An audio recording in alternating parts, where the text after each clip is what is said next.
For most of automotive history, cars represented freedom, power, and progress. But as the world changes, so does the meaning of the automobile. Governments are now facing a new reality.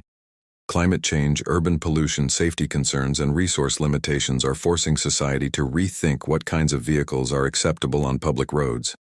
By 2035, many countries have already announced plans to ban new gasoline and diesel cars, but that is only the beginning. The future is not just about banning petrol engines. It is about banning entire categories of vehicles that no longer fit into a world focused on sustainability, safety, and efficiency. Some of the most iconic, powerful, and beloved cars of today may soon become illegal to sell, register, or even drive in many parts of the world. This is not about killing passion or destroying car culture, but about adapting to a future where cities are cleaner, roads are safer, and transportation works in harmony with the planet. The cars that will be banned are not necessarily bad cars. They are simply products of an older era, built for a world that no longer exists. Understanding which cars will disappear and why helps us understand where the world is going and how transportation will evolve. The first category of cars that will be banned by 2035 is internal combustion engine cars, especially those running purely on petrol or diesel without any form of electrification. While these vehicles have powered the world for more than a century, they are also responsible for a significant portion of global carbon emissions, air pollution, and health problems in urban environments. Cities around the world are already implementing low-emission zones, congestion charges, and outright bans on older petrol and diesel vehicles. By 2035, this trend is expected to expand dramatically, making it illegal to sell new petrol and diesel cars in many regions and eventually restricting their use entirely in urban areas. Petrol and diesel engines produce nitrogen oxides, particulate matter, and carbon dioxide, all of which contribute to climate change and respiratory illnesses.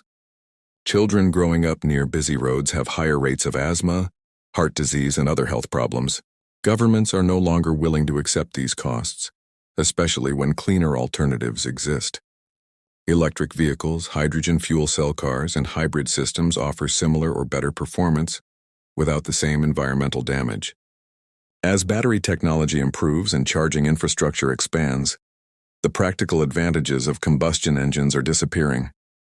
This means that beloved models like traditional BMW M cars, Mercedes-AMG petrol beasts, classic muscle cars, and even supercars with roaring V8, V10, and V12 engines may eventually become restricted to racetracks, museums, or private collections. While enthusiasts may mourn the loss of engine sounds and mechanical drama, society as a whole will gain quieter cities, cleaner air, and a healthier environment. The ban on combustion cars is not an attack on drivers, but a shift toward a more sustainable future. The second type of car that will likely be banned or severely restricted by 2035 is ultra-polluting high-emission performance cars that exceed strict environmental and noise regulations. This includes many high-powered supercars and hypercars that, despite being produced in small numbers, symbolize excess in a world trying to reduce consumption. These cars often produce extremely high emissions per mile, consume massive amounts of fuel, and generate noise levels that are increasingly considered unacceptable in urban environments. In cities that are becoming more densely populated, noise pollution is now recognized as a serious health issue. Loud exhausts, engine revving, and high-speed driving disturb sleep, increase stress levels, and reduce quality of life. As electric cars become quieter and more common, loud combustion vehicles will feel increasingly out of place and antisocial. Governments may impose strict noise limits, making it illegal to drive cars that exceed certain decibel levels, effectively banning many traditional performance cars from public roads. At the same time, environmental regulations are becoming stricter every year. Future emission standards may be so tight that it becomes technically impossible or economically unviable to produce compliant petrol-powered supercars. Manufacturers will either have to electrify or abandon these models entirely. This is already happening as brands like Ferrari, Lamborghini, and McLaren shift toward hybrid and electric platforms. The iconic scream of a naturally aspirated engine may soon become a sound of the past. By 2035, driving will no longer be seen as a purely personal activity, but as a shared social responsibility. The cars allowed on the road will be those that respect the environment, protect public health, and integrate smoothly into urban life. This is why some of today's most admired cars may become tomorrow's forbidden machines. In the next part, we will explore how heavy SUVs and inefficient luxury vehicles could become the next targets of regulation, and why size, weight, and energy consumption matter as much as emissions. As cities become more crowded and resources become more limited, the size and weight of vehicles are becoming just as important as what powers them. One of the biggest trends of the last 2 decades has been the global explosion of SUVs.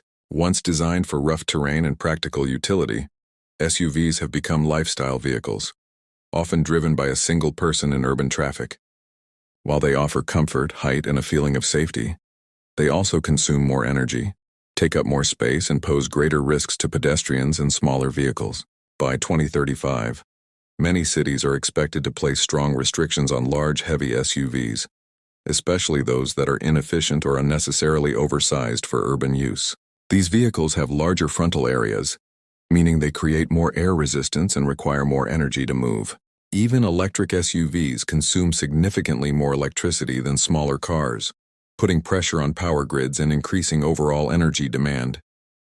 In a future where electricity must be used carefully and efficiently, vehicles that waste energy simply because of their size will become increasingly unacceptable.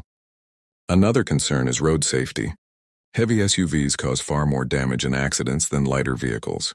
When a large SUV collides with a small car, a cyclist, or a pedestrian, the consequences are often fatal. Studies have already shown that pedestrian deaths are higher in areas where SUVs dominate traffic. Their high front ends strike the chest and head instead of the legs, increasing the risk of severe injury or death. As governments focus on reducing road fatalities to zero, vehicles that statistically increase the risk to others may face bans or strict limitations. Urban planning is also changing. Cities are trying to reduce traffic congestion, reclaim street space for pedestrians and bicycles, and create cleaner, quieter neighborhoods. Large SUVs take up more parking space, block visibility, and reduce overall traffic efficiency. In compact cities with limited road space, these vehicles simply do not fit the future vision of transportation. Luxury cars that are extremely inefficient will also face similar challenges. While luxury itself is not a problem, inefficiency is. Many high-end vehicles prioritize comfort, mass, and power over efficiency, resulting in heavy cars with enormous batteries, multiple motors, and energy-hungry features. Heated everything, massive touchscreens, complex suspension systems, and extreme performance settings all consume large amounts of electricity or fuel. In isolation, this may seem harmless, but when multiplied across millions of vehicles, it becomes a serious problem for energy infrastructure and environmental sustainability. Future regulations may require vehicles to meet strict efficiency per weight or efficiency per passenger standards. This means that cars that are excessively heavy relative to their function may be penalized or banned from urban environments. A massive electric luxury SUV that weighs over 3 tons to transport 1 or 2 people daily could be seen as irresponsible use of materials and energy. Resource scarcity is another critical factor. Batteries require lithium, cobalt, nickel, and rare earth elements. These materials are limited and often mined in environmentally and socially harmful ways. Building extremely large battery packs for oversized vehicles uses far more resources than necessary, accelerating depletion and increasing environmental damage elsewhere in the world. Governments may restrict battery size per vehicle or impose heavy taxes on inefficient designs, indirectly banning the most wasteful models. The future is not about everyone driving the smallest car possible, but about balance. Vehicles will need to justify their size and energy use through real utility. A family vehicle that transports children safely may be acceptable, while a massive luxury SUV used mainly for status may not be. Manufacturers are already responding to this shift. Many brands are redesigning SUVs to be lighter, more aerodynamic, and more efficient. Some are moving away from traditional SUV shapes toward crossover designs that offer similar space with better efficiency. Others are investing in lightweight materials and smarter energy management systems. This shows that the industry itself understands that the era of unchecked vehicle growth is coming to an end. By 2035, the cars allowed on the road will be those that fit into a system designed for sustainability, safety, and efficiency. Size, weight, and energy use will matter as much as speed, comfort, or luxury. In the next part, we will explore how unsafe cars and outdated safety technologies could also lead to bans, and why future regulations will focus heavily on protecting human life. As transportation systems evolve, Safety is becoming the most important factor in determining which cars are allowed on the road. By 2035, governments will no longer accept vehicles that merely meet minimum safety standards. Instead, cars will be expected to actively prevent accidents, protect vulnerable road users, and reduce human error as much as possible. Vehicles that fail to meet these expectations may be restricted or banned entirely. For decades, safety improvements focused mainly on what happens after a crash: airbags, seatbelts, crumple zones, and stronger frames. While these features saved millions of lives, they are no longer enough on their own. The future of safety is proactive, not reactive. It is about preventing accidents before they happen. Cars that lack modern driver assistance systems will be seen as dangerous. Features like automatic emergency braking, pedestrian detection, blind spot monitoring, lane keeping assistance, and adaptive cruise control are quickly becoming standard. In the near future, they may become legally mandatory. Vehicles without these systems may be considered unsafe by default. One major reason is human error. Over 90% of road accidents are caused by human mistakes: distraction, fatigue, speeding, or misjudgment. Technology can already reduce these risks dramatically. A car that cannot detect a child running into the street, a cyclist in a blind spot, or a car braking suddenly ahead is objectively more dangerous than one that can. As a result, lawmakers may treat cars without advanced safety systems the same way we treat cars without seatbelts today. Unacceptable. Another key issue is outdated crash protection. Some older vehicle designs do not properly protect passengers in modern crash scenarios, especially collisions involving SUVs, trucks, or electric vehicles. Many older cars were designed when most vehicles were similar in size and weight. Today, the roads contain everything from tiny city cars to massive electric trucks. In a collision, this mismatch can be deadly. Older cars often lack side impact protection, roof strength, and structural designs needed to survive these impacts. Pedestrian and cyclist safety is also becoming a major focus. Traditional car designs are optimized to protect occupants, not people outside the vehicle. High, flat front ends, sharp edges, and rigid structures increase the risk of fatal injuries for pedestrians. Future regulations may require softer front-end designs, active hoods that lift during impact, external airbags, and sensors that detect vulnerable road users. Cars that cannot be updated to meet these standards may be banned from dense urban areas. Another emerging factor is connectivity. Cars are becoming part of a larger intelligent transportation network. They will communicate with traffic lights, road infrastructure, and other vehicles to reduce accidents and congestion. A car that cannot communicate or receive safety updates may become a weak link in this system. Just as computers without security updates become dangerous, cars without digital safety updates may be considered unsafe to operate. There is also the issue of driver monitoring. Many accidents are caused by drivers who are distracted, sleepy, or impaired. New cars are beginning to include cameras and sensors that monitor driver attention, eye movement, and alertness. If the system detects that the driver is not paying attention, it can warn them or even slow the car down. In the future, these systems may be required by law. Cars without them may be banned, especially for use on highways or in busy city centers. Some people worry that this level of technology removes freedom from driving. But the goal is not to control drivers. It is to protect lives. Road deaths are one of the leading causes of death worldwide, especially among young people. If technology can significantly reduce that number, societies will likely choose safety over tradition. Insurance companies will also play a role. They may refuse to insure cars without modern safety systems, effectively pushing them off the road. If a vehicle is statistically much more likely to cause or suffer serious accidents, it becomes too expensive to insure, and therefore impossible to use legally. Manufacturers understand this and are racing to improve safety. But many older models and cheaper cars may not be upgradable. Their hardware simply cannot support advanced sensors, cameras, or software. These cars will slowly disappear from the roads, not necessarily because they are old, but because they are unsafe by future standards. As cars become smarter, they also become more connected. And with that connectivity comes a new kind of risk: digital risk. By 2035, a modern car will be less like a mechanical machine and more like a moving computer network. It will collect data, send data, receive updates, and communicate constantly with other systems. While this brings huge benefits, it also creates serious concerns around privacy, surveillance, and cybersecurity. Concerns that could lead to restrictions or even bans on certain vehicles.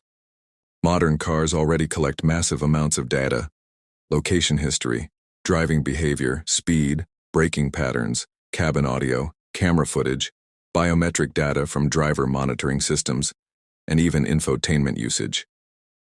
This data can improve safety and performance, but it can also be misused. One major concern is mass surveillance. If a car constantly records where you go when you travel, how fast you drive, and who rides with you, it becomes a detailed digital diary of your life. Governments, companies, or hackers could use this information to track people, profile them, or influence their behavior.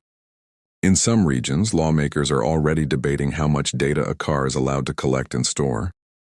By 2035, regulations may require cars to minimize data collection, anonymize it, or give users full control over what is recorded. Vehicles that do not comply with strict privacy rules may be banned from certain countries or markets.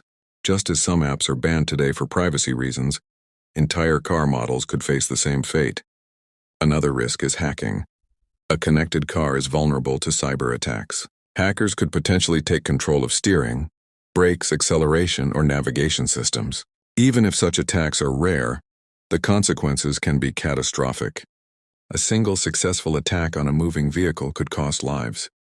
Governments take this risk very seriously. In the future, cars may be required to meet strict cybersecurity certifications before they are allowed on the road. Vehicles without encrypted communication, secure update systems, and strong protection against remote access may be considered too dangerous to operate. Software updates are another issue. Modern cars rely on over-the-air updates to fix bugs, improve performance, and patch security vulnerabilities. But not all cars support long-term updates. Some manufacturers stop providing updates after a few years. A car that no longer receives security patches becomes increasingly vulnerable over time, just like an old smartphone or computer. By 2035, a car that no longer receives security updates may be classified as unsafe and removed from service, even if it still runs perfectly mechanically. This could be shocking for owners, but from a cybersecurity perspective, it makes sense. There is also the question of data ownership. Who owns the data your car produces? You, the manufacturer, the government, or a third-party company? If a manufacturer claims ownership and uses that data for advertising, resale, or monitoring, governments may step in to protect consumers.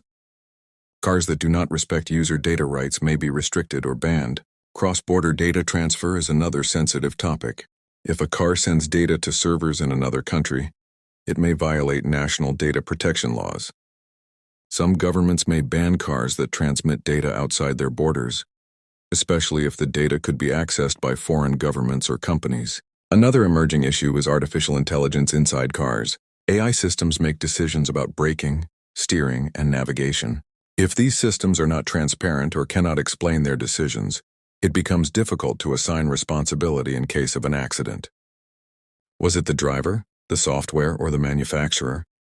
Legal systems are not yet fully prepared for this question. By 2035, laws may require AI systems to be auditable, explainable, and accountable. Cars with black box AI that cannot be inspected or verified may be banned. There is also the risk of digital inequality. Wealthier people may afford cars with strong security and privacy protections, while cheaper cars may cut corners. Governments may intervene to prevent a two-tier system where poorer people are forced to use less secure, more surveilled vehicles. Finally, trust is everything. If people do not trust their cars, they will resist new technology. A few high-profile hacking incidents or data scandals could trigger strong public backlash and strict regulations overnight. In this environment, cars are no longer judged only by horsepower, design, or comfort. They are judged by how well they protect your digital life as well as your physical life. In the final part, we will explore how economic, social, and political pressures may also push certain cars off the road by 2035.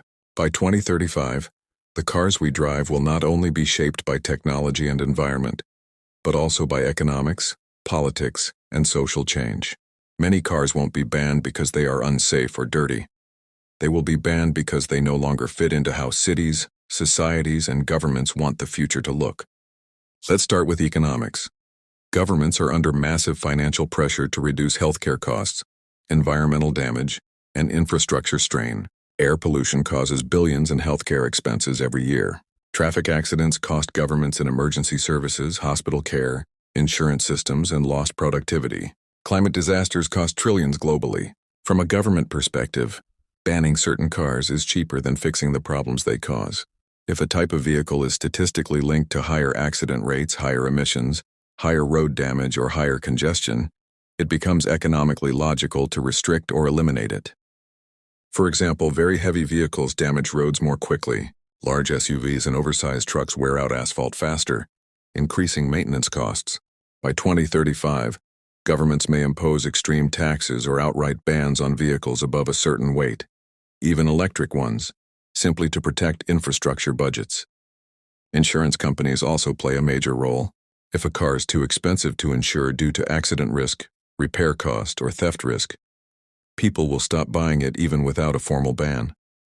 In effect, the market itself can kill a car model. We already see this with supercars. Insurance is extremely high, parts are expensive, and repairs take months.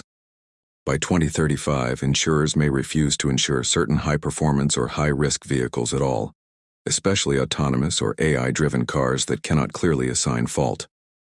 If you cannot insure a car, you cannot legally drive it. That becomes a soft ban. Next is urban planning. Cities are changing. The future city is designed for people, not for cars. Governments want more walking zones, bike lanes, public transport, and green spaces. Private vehicles compete with these goals for space. This means cars that are too big, too loud, too polluting, or too space inefficient will be pushed out of urban areas first. Even if they are legal, they may be banned from city centers, business districts, or residential zones. By 2035, some cities may allow only small, electric, quiet, and slow vehicles inside urban cores. Everything else may be pushed to the outskirts.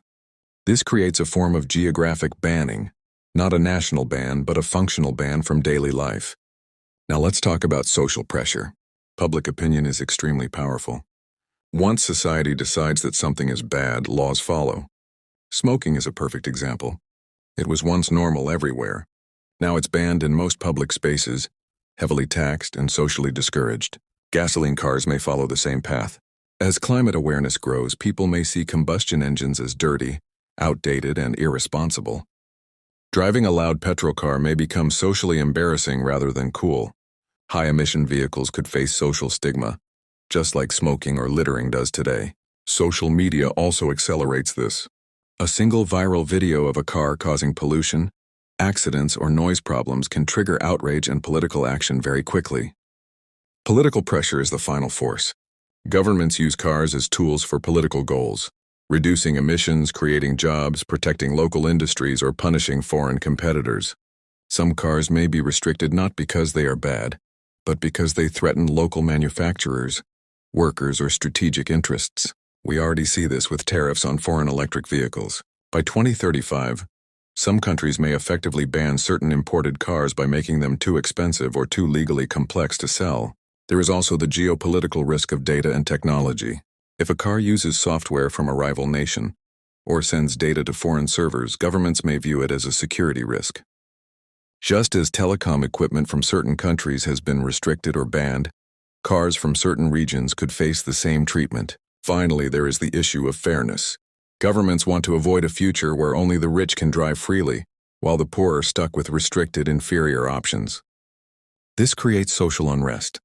The future of cars is not just about speed, beauty, or power. It's about fitting into a complex system of environment, economy, technology, and society. Cars that fail to fit into that system will not survive. Not because they are bad machines, but because they are bad citizens. By 2035, the road will belong not to the fastest, loudest, or biggest vehicles, but to the smartest, cleanest, safest, and most socially responsible ones. And that is why many of today's cars, even popular ones, may quietly disappear from our streets.